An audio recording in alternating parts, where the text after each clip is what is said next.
皆さん、こんにちは。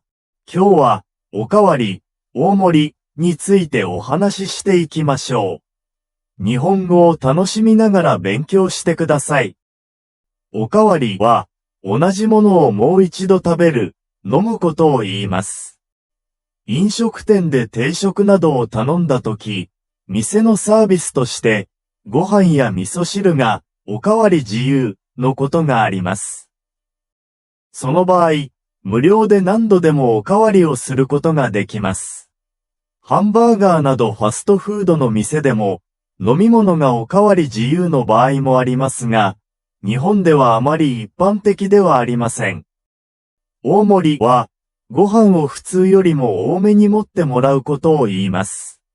ご飯だけでなく、ラーメンやそばなどにも使われます。大盛りは別料金がかかることが一般的ですが、店のサービスとして、大盛り無料という場合もあります。大盛りよりもさらに多く持ったものを、特盛り、デカ盛り、メガ盛り、などの言葉で表す店もあります。また、大盛りとは逆に、普通よりも少なく持ってもらう場合は、小盛り、少なめ、などと言い、普通の盛り方を表す場合は、並盛り、普通などと言います。は、同じものをもう一度食べる、飲むことを言います。飲食店で定食などを頼んだとき、店のサービスとして、ご飯や味噌汁がおかわり自由のことがあります。その場合、無料で何度でもおかわりをすることができます。ハンバーガーなどファストフードの店でも、飲み物がおかわり自由の場合もありますが、日本ではあまり一般的ではありません。大盛りは、ご飯を普通よりも多めに持ってもらうことを言います。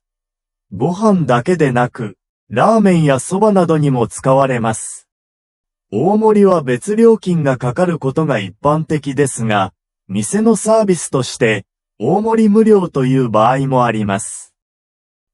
大盛りよりもさらに多く持ったものを、特盛り、デカ盛り、メガ盛り、などの言葉で表す店もあります。また、大盛りとは逆に、普通よりも少なく持ってもらう場合は、小盛り、少なめ、などと言い、普通の盛り方を表す場合は、並盛り、普通などと言います。